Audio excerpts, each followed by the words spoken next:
साथियों, आज आपके सामने फिर लाइव आया हूं। वैसे तो मैं लाइव नहीं आता हूं, लेकिन आज इस देश के नौजवानों का भविष्य अंधकारमय होता जा रहा है। इसका मुख्य कारण हमारे इस देश के नेता हैं। नेताओं के द्वारा शिक्षा का जो राजनीतिकरण किया जा रहा है,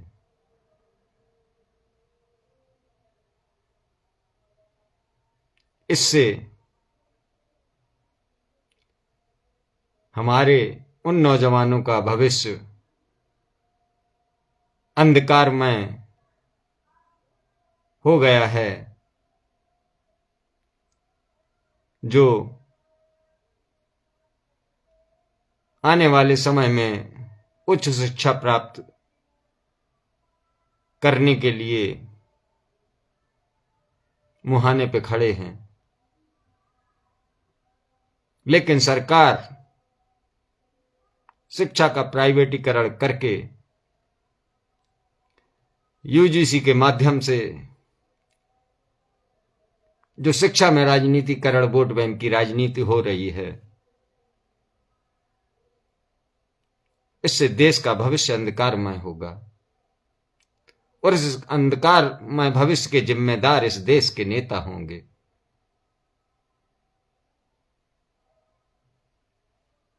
क्योंकि नेता में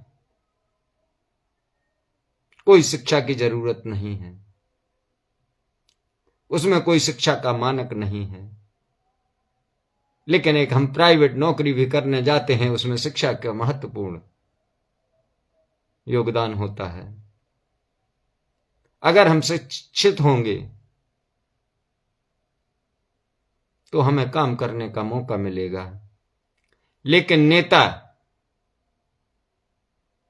भले ही अंगूठा छाप हो, लेकिन वो हमारे नौजवानों का भविष्य लिखने का काम कर रहा है, क्योंकि उसको ये पता ही नहीं है कि जो समाज में जहर घोला जा रहा है शिक्षा के नाम पर, ये सर समाज के नौजवानों के लिए आने वाले समय में घातक सिद्ध होगा। जब हमारा नौजवान ही शिक्षित नहीं हो पाएगा तो इस देश का भविष्य भी अंधकारमय होगा।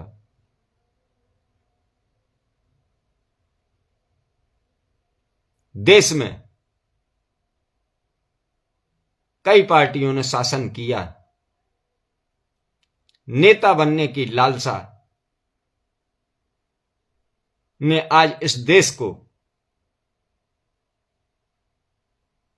50 साल पीछे धकेल दिया।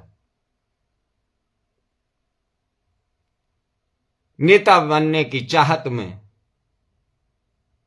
लोग अपने देश के भविष्य को दरकिनार करके अपने निज स्वार्थ की राजनीति करते हैं और हमारे भोली भाली जनता को गुमराह करके जातियों में बांट के, धर्म के नाम पर बांट के शासन करते हैं।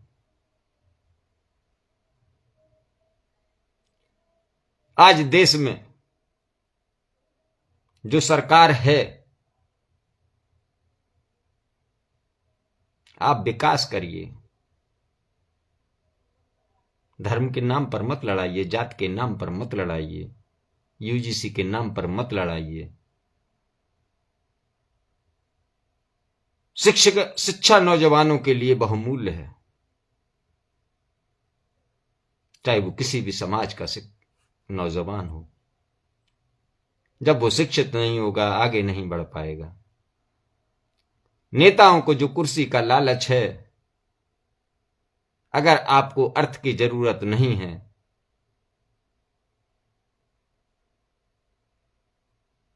आपकी इच्छाओं की पूर्ति सिर्फ राजनीति ही करती है, क्योंकि जो सत्ता में होता है वो तानाशाह बन के जनता के ऊपर अपने कानून थोपता है, कहीं अध्यादेश लाकर, कहीं सुप्रीम कोर्ट के निर्णय को अध्यादेश में बदलकर, संविधान में संशोधन कर कर कई बार ऐसा देखने को मिला। सरकारें किसी की बनी रहे। अगर नेता देश का हित चाहते हैं तो हमारी इस देश की जनता को समझना पड़ेगा कि अगर नेता देश का हित चाहते, जातियों का हित चाहते, दलित समाज का हित चाहते, सवर्ण समाज का हित चाहते, ओबीसी समाज का हित चाहते, तो हर बार वो स्वयं ही क्यों प्रधानमंत्री बनना चाहते हैं, वो स्वयं ही क्यों मुख्यमंत्री बनना चाहते हैं? अगर ओबीसी के इतने ही हितैषी हैं, ओबीसी के नेता, तो ओबीसी समाज का हर बार नया मुख्यमंत्री बनाए, हर बार नया मिनिस्टर बनाए, हर बार नया विधायक बनाए, हर बार नया सांसद बनाए। मैंने देखा 50 सालों से एक एक नेता कई कई बार सांसद रहा, तो उनका लालच, उनकी लालसा और हमारे समाज को गुमराह करके, क्योंकि आज जो व्यवस्था, जाति व्यवस्था के आधार पर सवर्ण समाज को कोसा जाता है, सवर्ण समाज को कोसना सिर्फ नेताओं का काम है, न कि ओबीसी समाज के भोले भाले लोग या एससी समाज के भोले भाले लोग कभी नहीं कोसते। वो भाईचारा बनाकर रहते हैं। लेकिन नेता मंच के माध्यम से समाजों को गुमराह करने का काम करते हैं, क्योंकि उनको ही राजनीति करनी है, उनको बार बार सांसद बनना है, उनको बार बार मुख्यमंत्री बनना है, उनको बार बार प्रधानमंत्री बनना है। ऐसा लालच क्यों? आप बताइए, आपको यह लालच क्यों है कि मैं ही प्रधानमंत्री रहूं, मैं ही गृह मंत्री रहूं, मैं ही मुख्यमंत्री रहूं? ऐसा क्यों? पिछले बार कांग्रेस ने मध्य प्रदेश में सरकार बनाई, सरकार की इतनी लालसा कि खरीद फरोख्त करके सरकार गिरा के खुद की सरकार बनाई। तो ये क्या है? ये जनता को गुमराह, जो जनता ने जनमत दिया उस जनमत को ठुकरा के खरीद फरोख्त करके आप सत्ता का सुख पा लिए। जब आप खरीद फरोख्त करेंगे, सत्ता का सुख पाएंगे, लोगों को गुमराह करेंगे, तो आप क्या जनता का भला करेंगे? आप और आप सिर्फ समाज को लड़ाने का काम करेंगे। इसलिए मैं समाज के उन लोगों को फिर से बताना चाहता हूं कि इन नेताओं से, चाहे वो किसी भी दल का नेता हो, चाहे वो किसी भी समाज का नेता हो, चाहे सवर्ण समाज का नेता हो, चाहे ओबीसी समाज का नेता हो, चाहे एससी समाज का नेता हो, मुझे नेताओं के बहकावे में नहीं आना है, क्योंकि इनका मुख्य उद्देश्य है कि सर्व समाज के लोग स्वेच्छा से वंचित रहें, भुखमरी के कगार पर रहें और जैसा नेता नचाएं वैसा ये नाचती रहे। क्योंकि भारत देश सर्वधर्म संपन्न देश है। इसमें ईसाई भी है, मुस्लिम भी है, एससी भी है, ओबीसी भी है, सवर्ण भी है, पंजाबी भी है। तो जब हमें संविधान ने समानता का अधिकार दिया, तो हम संविधान की बातों को ध्यान में रखकर इन नेताओं की बातों के बहकावे में ना आए, क्योंकि ये हमको लड़ाते रहेंगे और हमको शिक्षा से वंचित करते रहेंगे और बार बार मुख्यमंत्री और प्रधानमंत्री की कुर्सी हथियाते रहेंगे। अपने किसी नेता से एक बार कह के देखना कि मुझे सांसद बना दो एक बार, चाहे वो किसी भी दल का नेता हो, अगर वो आपको टिकट दे देता है तो मैं मान लूंगा वो आपके समाज का भला चाहता है। चाहे वो सवर्ण समाज हो, चाहे ओबीसी समाज हो, चाहे दलित समाज हो। ये सिर्फ अपना, अपने परिवार का, अपने बच्चों का और अपने इर्द गिर्द अपने चाटुकारों का भला करते हैं। ये आम जनमानस का कभी भला नहीं कर सकते। इसलिए साथियों, मैं बार बार आपसे कहता रहूंगा, बार बार आपको अवगत कराता रहूंगा कि इन नेताओं से सावधान रहिए। ये नेता देश की वो हालत बना देंगे, क्योंकि इनके स्वयं के अपने इतने काले कारनामे हैं। क्योंकि जब जनता जिनसे जवाब मांगेगी तो ये जवाब नहीं दे पाएंगे। इसलिए हम समाजों को आपस में लड़ाने का काम करेंगे। साथियों, मैं बार बार इसीलिए कह रहा हूं कि हम आपको आपस में नहीं लड़ना है, क्योंकि हम हिंदुस्तानी हैं, हम भारतीय हैं।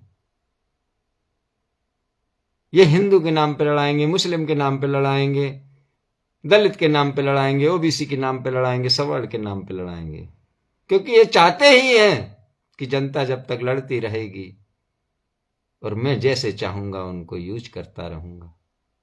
तो हमको अब यूज नहीं होना है।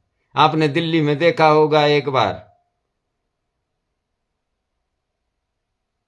इस सरकार के 75 मंत्री एक एक विधानसभा पर लगे रहे और मात्र 3 सीटों में इस सरकार को संतोष करना पड़ा,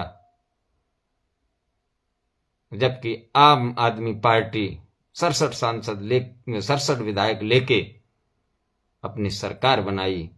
उस सरकार को उन्होंने भी नहीं चलने दिया, कहीं एलजी के माध्यम से, कहीं कहीं।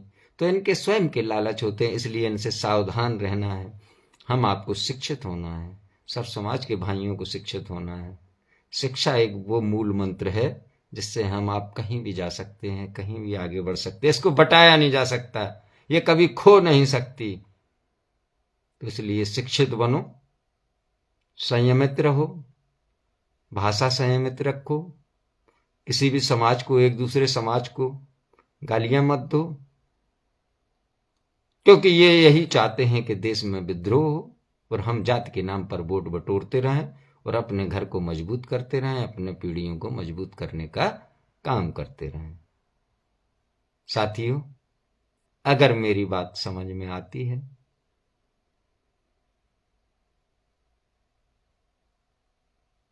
तो इस बात को आगे बढ़ाना, बाकी आप खुद समझदार हैं। धन्यवाद साथियों।